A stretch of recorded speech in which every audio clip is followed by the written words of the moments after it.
still below the Hyatt. The Nest is trying to make the best out of a terrible situation. They will unleash some more chaos down there before things are said and done, and then they have another problem to contend with. At least the ones that make it out alive do. We'll see what happens. Try to unlock him and unstake him. Who are you going for?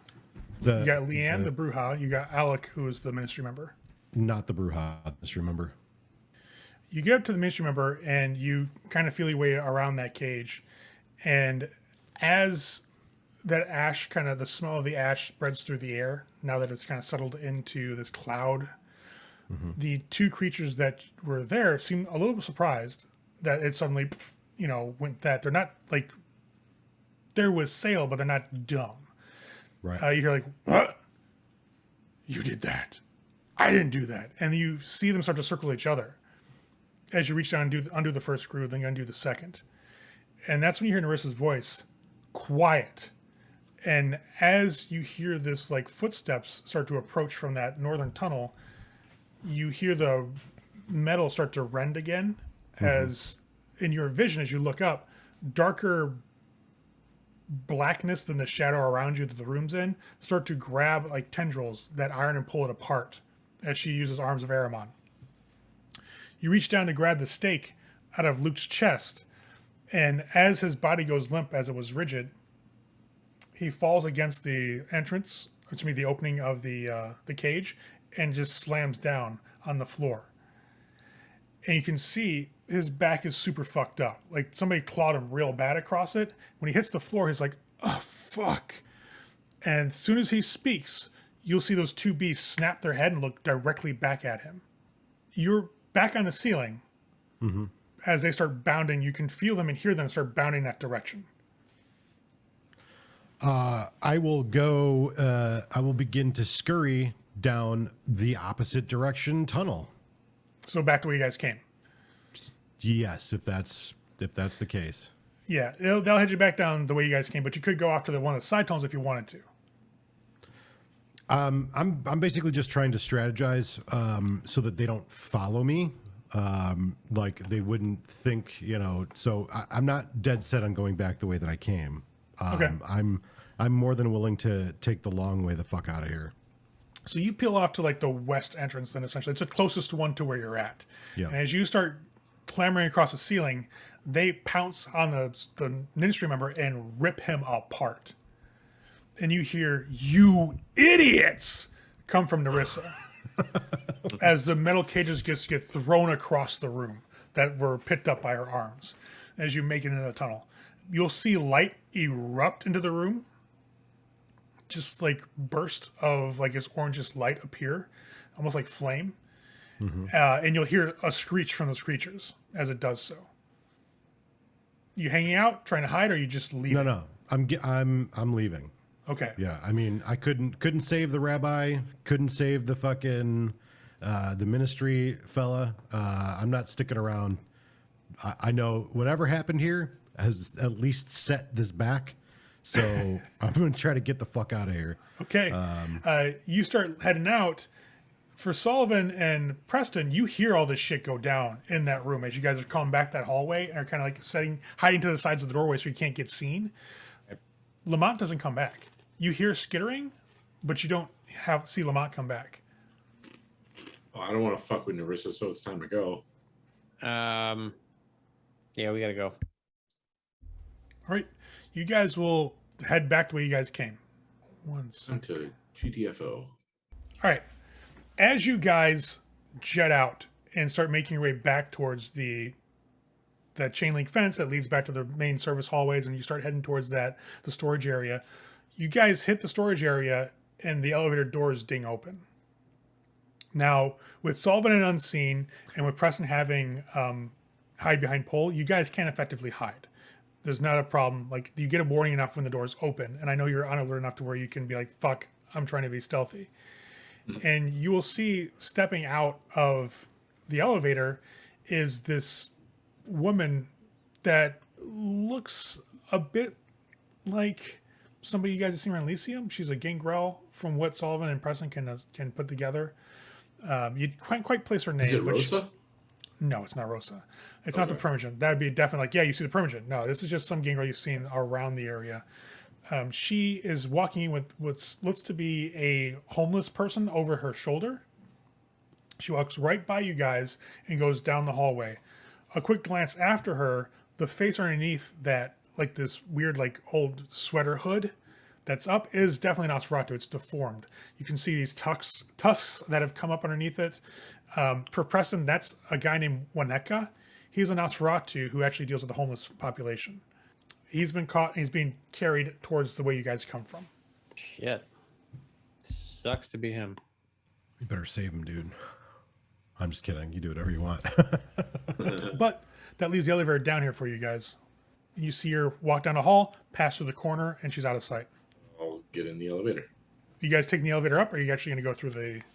Probably just take the hatch up. Okay. Close the hatch behind us. Yeah, I want to do those climbing again. So a quick boost for each other. You guys get up, manage to make Yeah. your way up the ladder, go out through the back. You get back up in that storage area again. There's nobody there. You make out through that back door. It takes Lamont a little bit longer to get out because you're having to navigate, like, where the fuck am I? Just following it through until you get to the actual basement of the hotel. You come up through a service elevator in the back of of like one of the ends of the lobby. Okay. And you are in the back hallway still. It's the sights and smells. It seems like you're right in the kitchen area. Okay. I will try to find a way to get out where I can remain sort of like, on the ceiling and not be seen. Yeah, it takes a little bit of timing as you're watching people like trying to get up into a corner where you're not quite as obvious. But when one of the workers in the kitchen goes out for a cigarette, you manage to slide out through after him before the door closes entirely. And he's just talking on his phone as he's walking. He's not even paying attention to anything going around. You sneak out on the side of the building, manage to get further enough away where you can come down without any sight of cameras or people walking by that could catch you. And you make it out. It takes probably about 20 minutes longer than your brethren, but you do get out. Okay. Yeah, then I'll go back to where the car was. So Sullivan and Preston, when you guys get out, what do you do? Because you have 20 minutes before he even gets out. You don't even know what happened to him. I would wait for him for a while because Okay. I trust that he's either going to make it or it's going to hit 4 o'clock in the morning and we're going to have to bounce and hopefully he turns up. We don't have any sort of link to him short of that because we're not bound, nothing like that. Yeah. So we have no idea. As long as it's safe to do so, like as long as the vehicle's tucked out of the way, we'll just wait and see if he shows. Yep. You guys wait about Or 20 calls minutes, or something. and he'll actually come walking up. Looks no worse for the wearer, but he has a new jacket with him that's kind of dusty. I'll make my way quickly to the car and get the fuck out of here. Yeah, we'll head out. So, what's the story we're going to tell this fucking old angry Lasombra that hired us to find his buddy? Well, I mean, we could tell him the truth. We could, but I'm the caitiff, so that's No, I mean, guys you how don't have want to to tell spin him anything. And, we have to remember this whole arrangement. This is a sort of side gig, non-political sort of thing. So I kept this jacket because, I mean, the Lasombra is dead. Dead as Dillinger. And I think we're going to have to inform him of that. And, I think that we can be honest about 90% of what we experienced. All right. Preston's got the numbers. So That 90% being... We tracked him to this hotel and we tried to set him free. And there were others down below that killed him. We can describe what we saw. We don't know what it is. Just Yep. They were held in cages. Yep. We tried to set them free and we tried to get out and we brought this. I was able to grab this and sneak out to prove that he was there. And we can say that we found him by tracking that gangrel. Yeah, seems simple enough. I All can right. make the call. Yeah. How did we figure that gangrel was tied to? We used our Doesn't fucking contacts. Yeah, doesn't matter. We Fair. turned over stones, asked around. We tracked him to that gangrel. The gangrel led us to that hotel. We followed the gangrel whatever. From there, it's just a very simple lie. It's hardly Right. even a lie. Fair. The agreement was find him, not tell him how we did it. I will call Mr. Braden.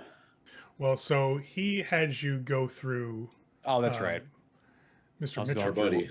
That fucking guy. Yeah. I'll call him. You'll get probably 3 rings in when he finally picks up. Hi, this is Preston. Oh, Mr. Preston, how are you this evening? Oh, I'm doing well. So we talked to a friend of yours who was looking for his lost puppy dog. Oh, And- yeah. You guys are good at finding lost dogs, I hear. And, we've succeeded again. So I would like to know where we might be able to go to deliver what we found. Well, as you are well aware, Miss Van Barras is not keen on your being present at her establishment anymore, so Yeah, that's we a wanna bit be out there. of bounds. Uh-huh. So, to that angle, I could arrange something, I don't know, near Buckingham Fountain, That works. say an hour or 2 hours. Why not? We can get there in an hour, right, Ray? Oh, yeah, you can definitely get there in an hour. Yeah, 1 hour is fine. Excellent, I'll make the phone call. All right, we'll be there. He'll hang up. We'll tell Jeff Buckingham Fountain. You guys start driving that direction. It's not that far away. It's still in this same relative area. You guys will have to park. Actually, you can probably you can find something like under like a Millennium Park underground parking garage, and then make your way out and just start walking towards the fountain.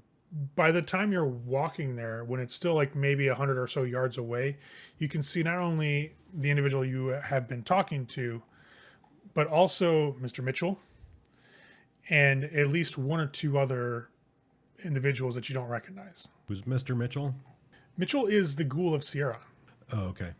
All right, well, we'll walk up. As you guys are walking up to Buckingham Fountain, Jeff, you guys, like 100 yards out, you see Mr. White, Braden White, the Lasombra you guys made the deal with. You see Mitchell, Sierra's ghoul. He's standing by, and like 1 or 2 other people that they're kind of like in a perimeter out around the fountain itself. As you guys walk up, you'll see Mitchell just kind of give you like a small hand wave, raises a hand just in acknowledgement, and Like give him a nod. just kind of clears his throat, and you'll see Braden look up, see the 3 of you approach, and he'll step probably about a good 20 or so feet away from the fountain, hands behind his back. As you all walk up, he just waits patiently. As you get within conversational distance, he says, "Well, you have information, I hear." We do.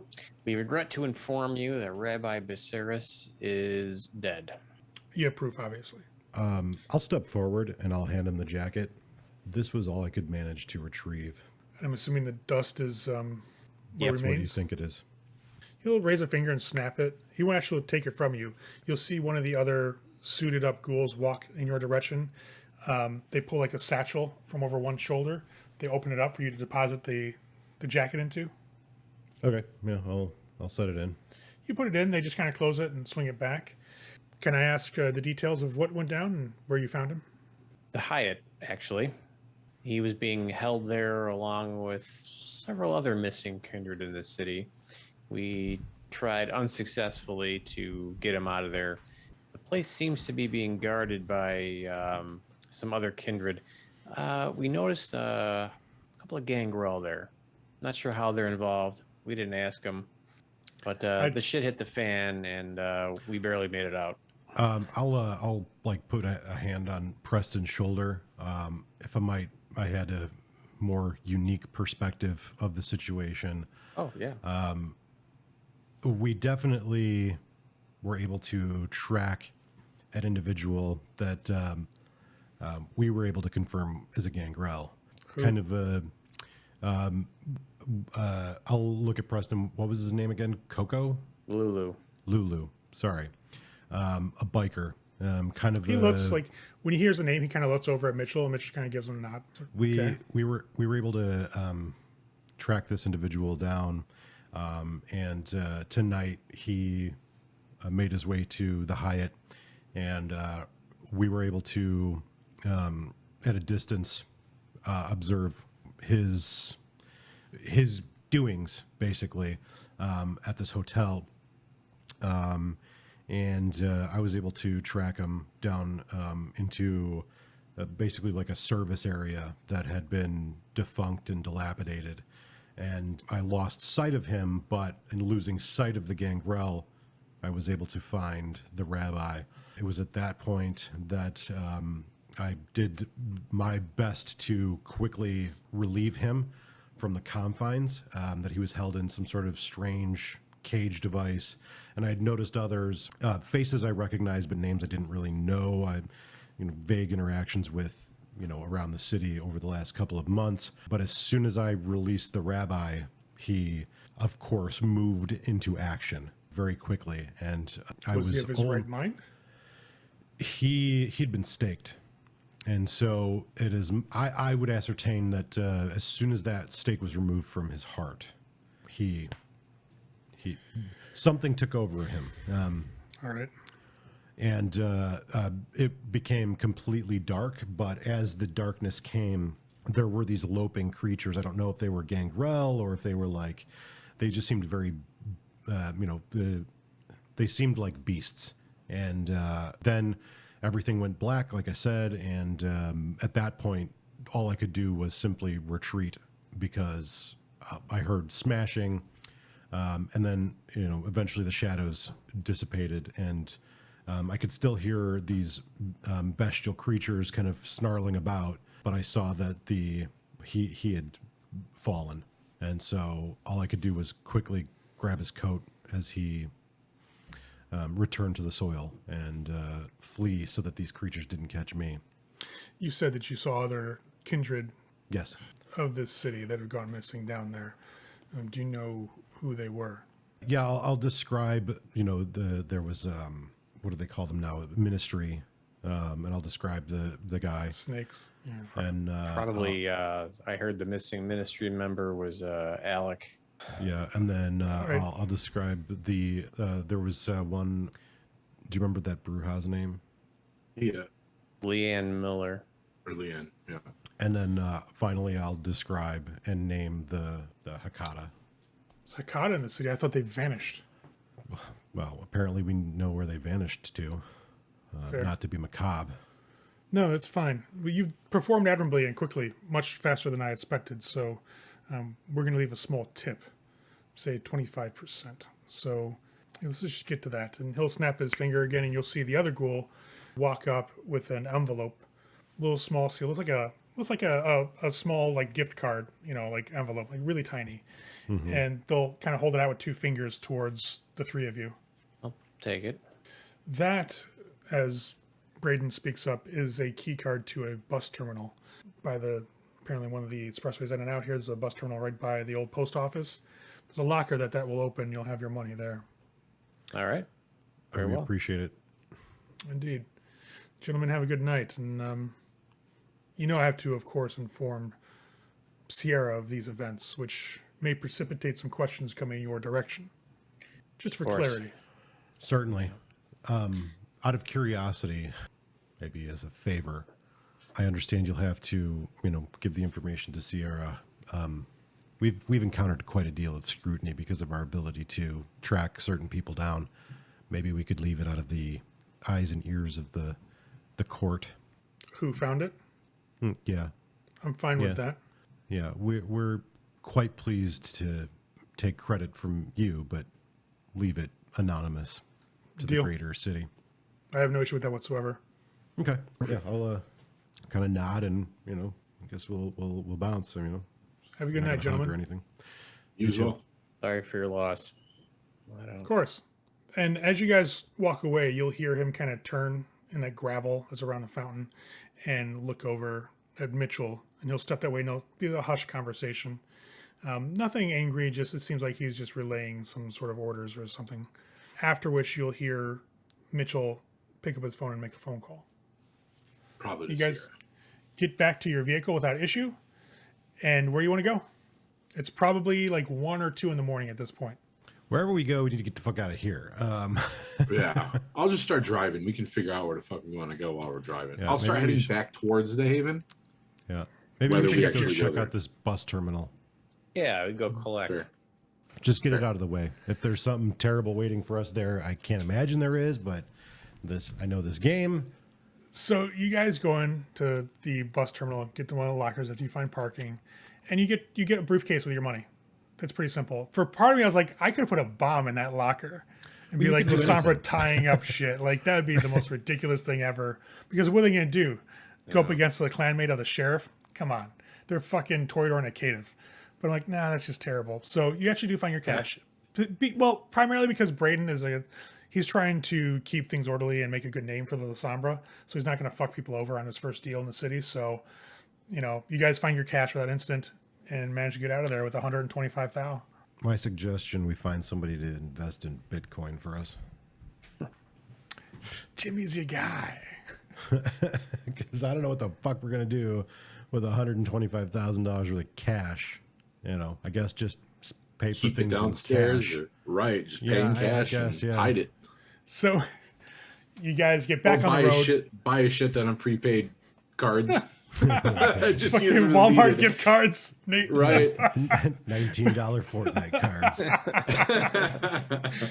So you guys just start driving the direction of the Haven. Is that what I'm getting? Yeah. Okay. Yeah. I don't know where we should have too much more action for the night. Right. So are you going home or just kind of driving that location or in that area? We'll drive, like I said, toward that area. I'm not going to go directly there just in case we're being followed. This is Lasombra. He doesn't have many ghouls. I'm not really worried Yeah, about but you already know Lasombra. Sarah The knows scenes. exactly where you live.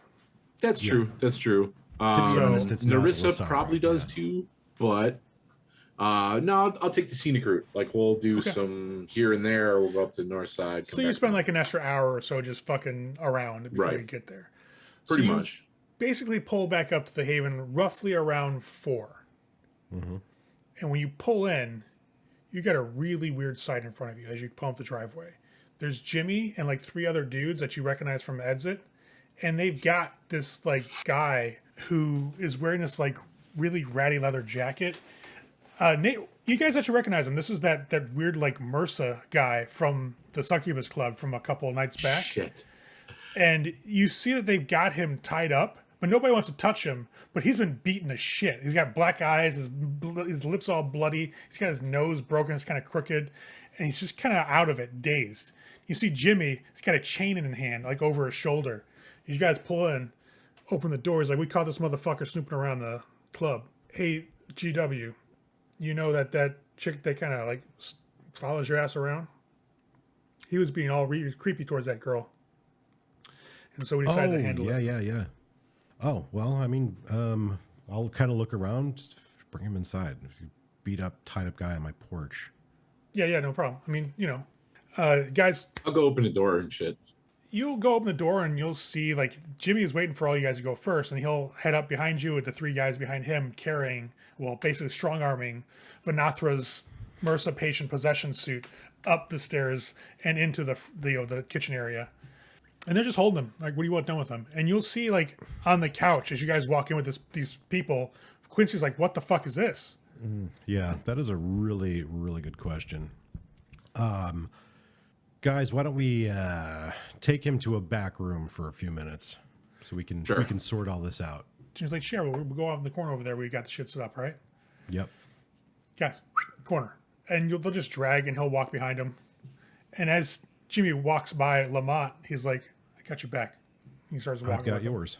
Of course. That's why I'll you, the kind GW. of give him the shoulder, He just gives you a knowing nod, like he knows you're a vampire. And he's doing good shit for vampire overlords.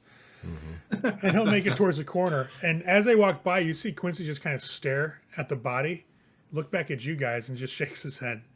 And he stands up and walks towards the kitchen, which is right by your front door. All right, what the fuck is going on? That's Venathra. Well, Yeah, I know it's a demon in there. But that's the one that was here.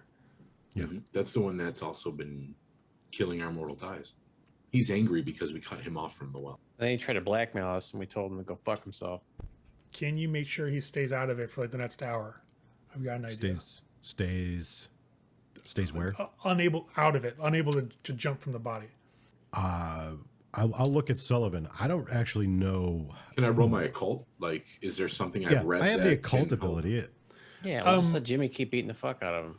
I mean, yeah, that'll keep like he still suffers from the senses of the host body. He ignores pain for the most part, but Jimmy and them, they fucking roughed him up.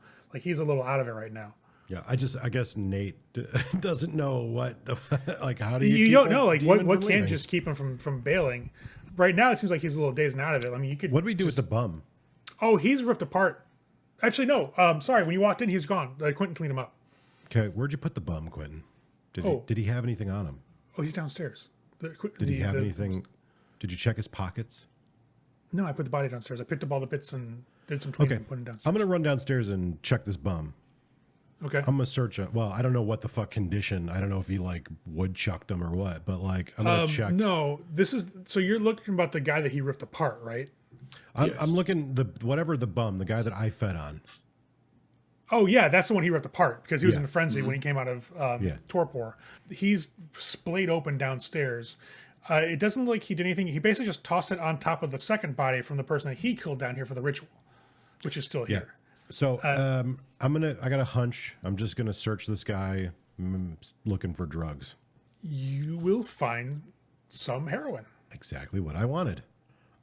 So not to get graphic here, but basically what I'm going to do is I'm going to cook up Dope and up shoot. the body. Yeah, Yeah. yeah. I'm going to shoot him up with heroin because I figure if he's so fucking stoned, he can't leave the body. Right. It's a hunch. Fair enough. While you're down there searching through the body, you'll see that Quincy. God, why did I do Quentin again? Quincy goes back and he starts rooting around some stuff, and he gets some of the like the chains and shit you guys had below before for like the big party and all that shit. The sacrifice. Yep. Yep. And he goes back downstairs with him, and as Lamont's walking up, he's walking down, and you hear him just kind of chuckle, like this is going to be a good type situation. He goes downstairs and work in the chamber. You shoot up the body of Venathra's in, and it just goes limp. And the guys are like, well, that'll keep this motherfucker from going anywhere. You didn't kill him, did you, GW? Nah. No. No, don't worry about it. We'll handle it from here.